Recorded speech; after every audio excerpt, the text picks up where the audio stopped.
Hey guys, and welcome to my channel. Happy Friday, or at least this is when this is originally being recorded. So, on Fridays, every day we like to have fun, but it's just something about the weekend where we just really go into our fun bag, right? So, a video topic fell into my head this morning and I said, hey, let's go for it. Let's go for it. Over my last few videos and sprinkled throughout the other videos, which is over 500 on this channel so far, you have heard me say the word unpredictable. In my last couple of videos, I was pointing out how the narcissist, one of the things that the narcissist hates is you being unpredictable, because they're banking on, how they've studied human behaviors and emotions, and they're taking samples and summaries from all of the hundreds, maybe even thousands of people that they've come into contact with their life, and they're banking on you doing the predictable things that the last person did, and then that's giving them a edge in their master plan of manipulating you and extracting, whatever it is that they're trying to get from you. All right. So I want to make this video, guys, to let you know how to be unpredictable in life. Because some of you may be scratching your head, like, how do I be unpredictable? Like, really? And then especially some of you who have already been interacting with the people that you're now going to be unpredictable with, like, how do I begin to be an unpredictable person when I've done all of these things and told them all of this and that? So let's talk about how you can become more of an unpredictable person. And I have at least 8 things here on my list that I'm going to share with you to help you, get closer or become better at this. All right. Now, some of these pointers, suggestions, if you will, they may be easier or more difficult or more challenging for you depending on your personality and how you project yourself and how you express yourself.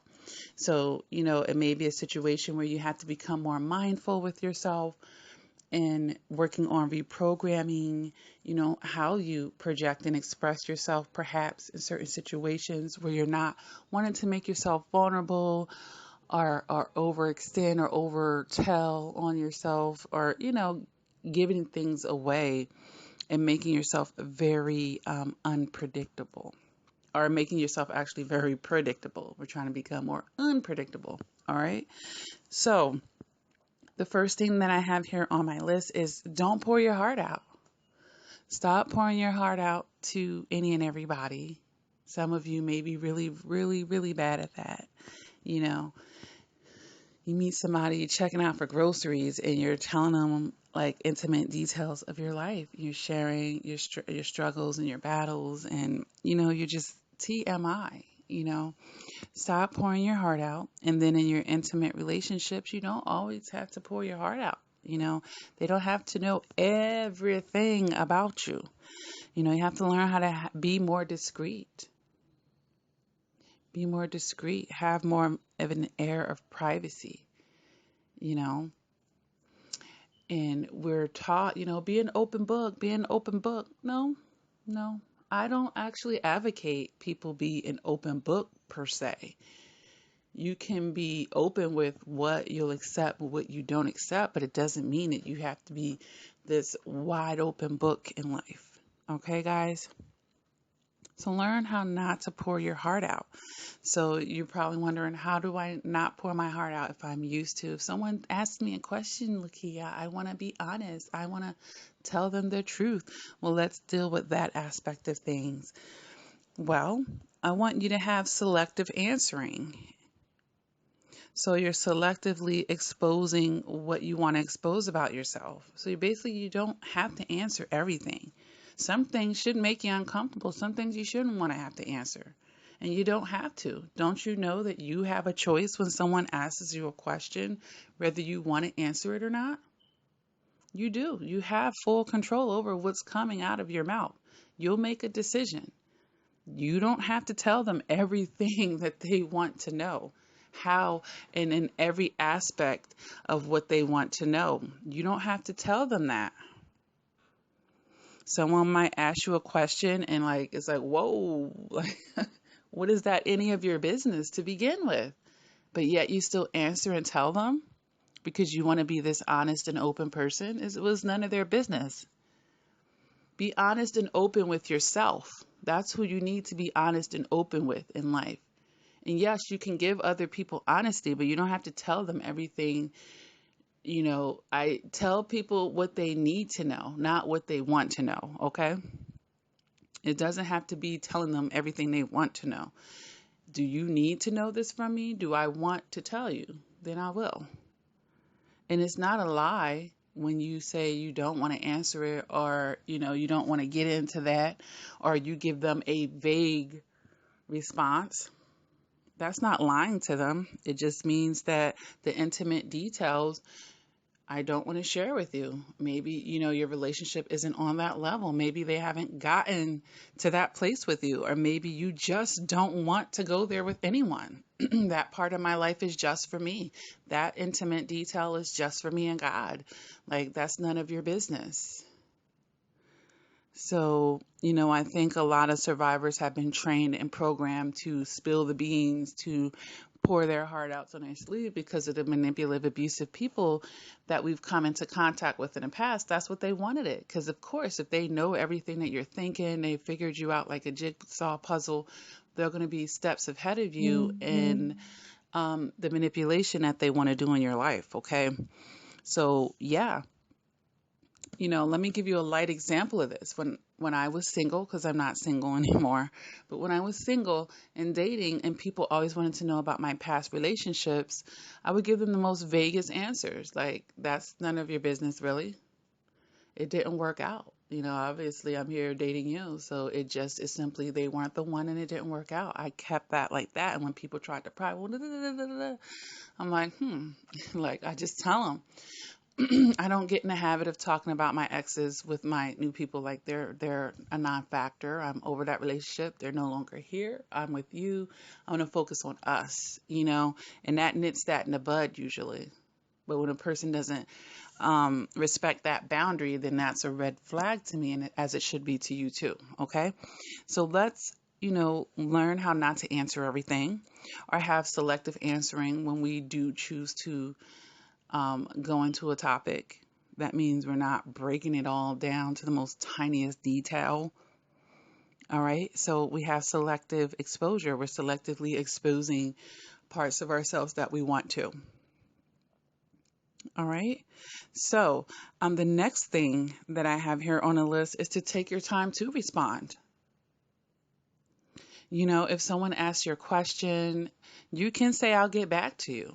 That does create an air of mystery. And being unpredictable is all about creating an air of mystery, guys. Okay? And you'll be the person that no one knows 100%, because no one knows anyone 100% anyway. But, someone could feel like, oh, I know this person like the back of my hand. You don't want people to be able to say that about you. And you're like, well, what if I've had a relationship for years with this person and now I'm going to try to do this? You can just start incorporating these things, and it will start to shift that energy over. And they're like raising their eyebrow like, what's going on with this person? And it's going to make them want to pry, but you start doing these things, it keeps that distance. It keeps that intimacy, that part of yourself that's just for you. So take your time to respond. People like to feel like they're putting your back to the wall and rushing you.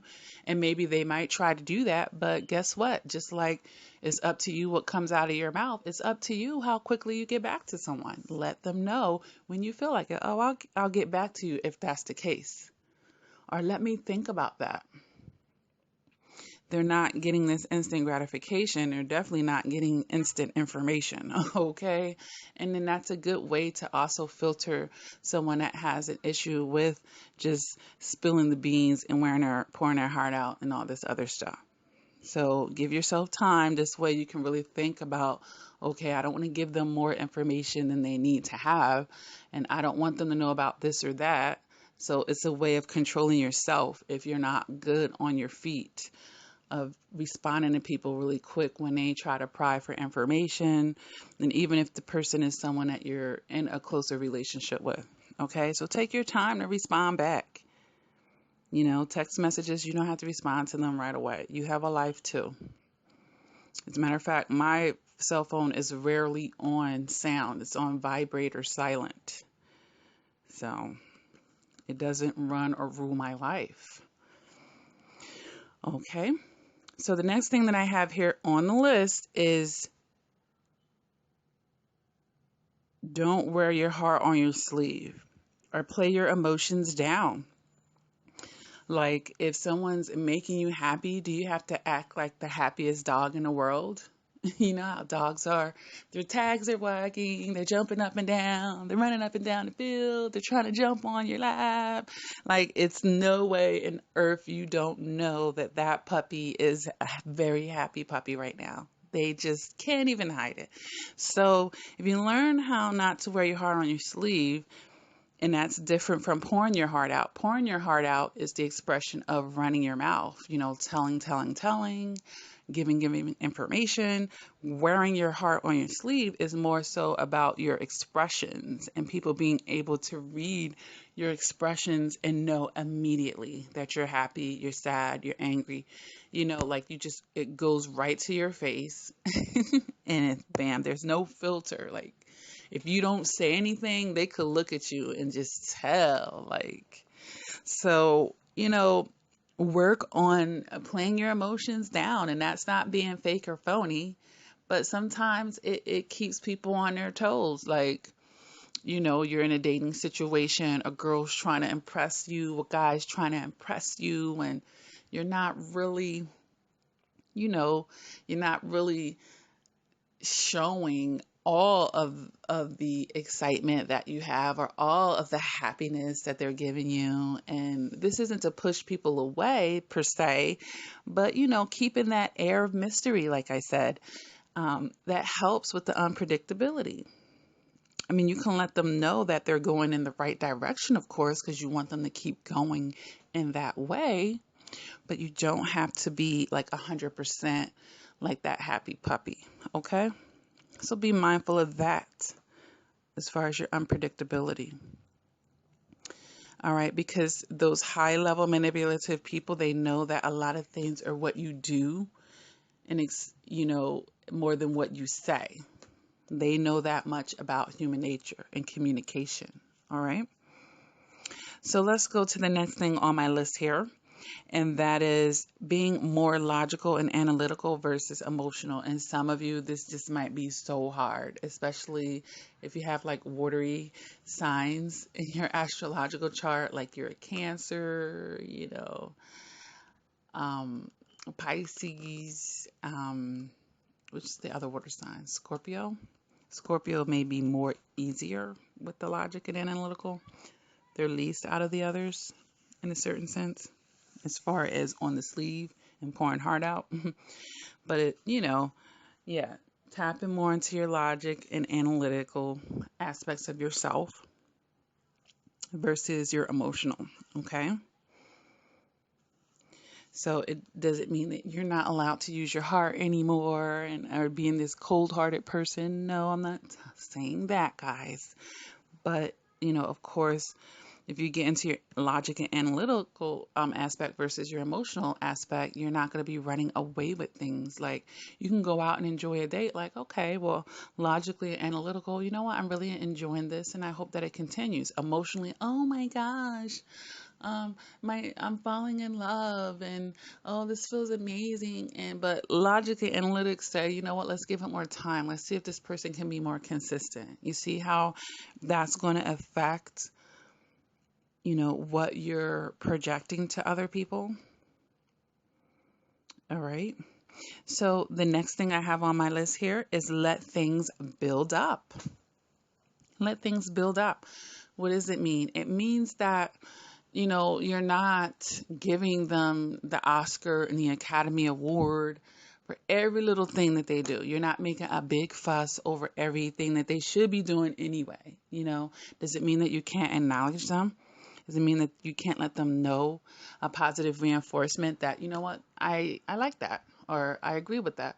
But do you have to be melting in their arms and like falling all over them and like I said, like when you're teaching a toddler something and you're giving them that extra positive reinforcement because you really want them to know this is good, keep doing that. Okay. So letting things build up means that you can give them compliments, but those big compliments, those giving them that gravy, if you will, that's going to be here and there. They're really appreciated when it comes because they're not always getting it. You see what I'm saying? And then it keeps them on their toes, like, are they really, really liking this right now? Like, it's like that. So letting things build up actually can make it sweeter when it actually comes to fruition, or when they do get that here and there. It means so much more because it's not always available, which takes me to my next thing. Don't open the floodgates of availability. Like, have some time and distance that's always for you.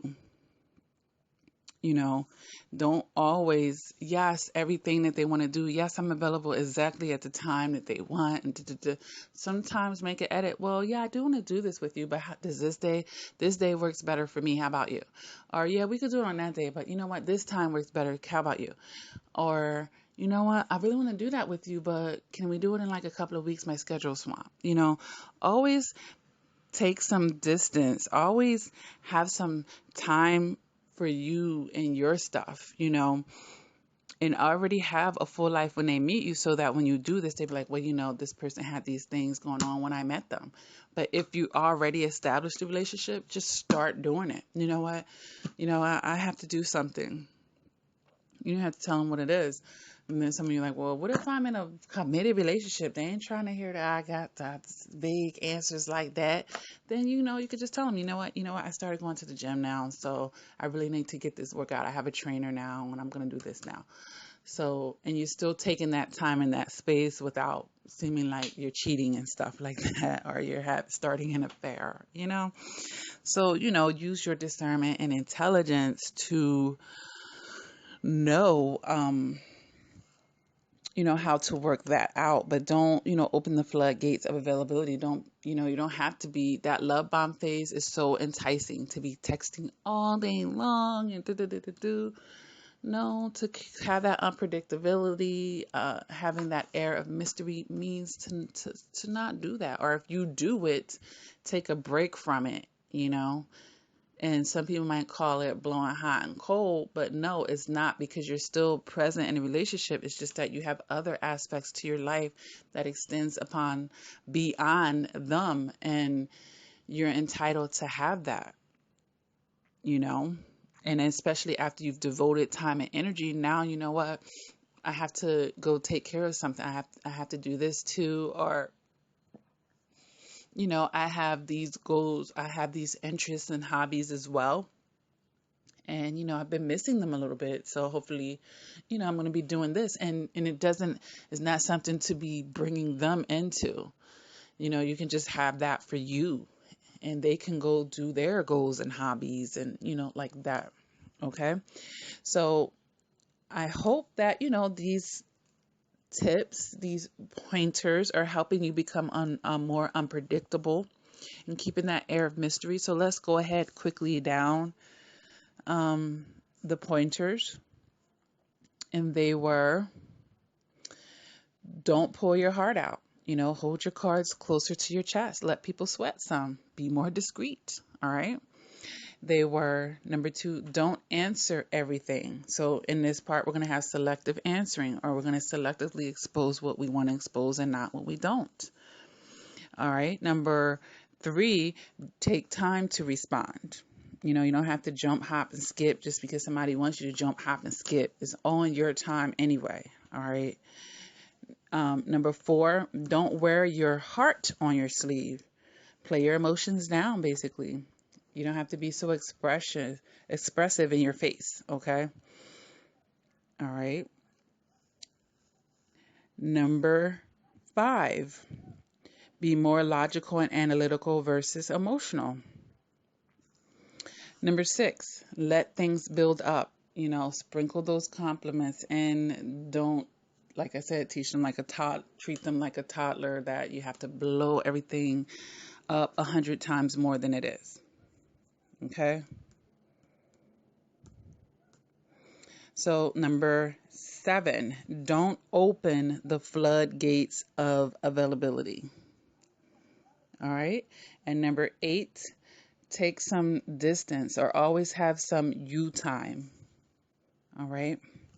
So I hope this helps you guys in understanding, at least giving you a foundation of learning the art of mystery, learning that art of being unpredictable, guys. All right? And, just like I said, be open and honest and intimate with yourself first and foremost. Nobody else has to know every little thing about your blueprint. All right? All right, guys, so if this video resonates with you, go ahead and hit that like button. If you haven't done so, please feel free to subscribe to my channel. I do upload content on a regular basis. The whole idea is to increase your emotional maturity. All right. And with that being said, I do offer one-on-one coaching. That information is below in the description. I have a support group over on Facebook for survivors of narcissistic abuse. Guys, I've written 4 fabulous books to help you as well. If you love my channel, you will love my books. They're available on Barnes & Noble, Amazon.com. Signed copies are available on my website, LakiaCrawford.com. I have No Narc Zone merchandise, guys, and matching t-shirts and caps for men and women, okay? Coffee mugs, mouse pads, all of those wonderful things. Make your statement against narcissistic abuse and have fun with your fashion, all right? And the channel does accept donations, guys, through PayPal, through Venmo. I'm missing one of them. Through Cash App, all right? And other ways to support the channel is to always like the videos and comment. It helps YouTube algorithm to push the content out.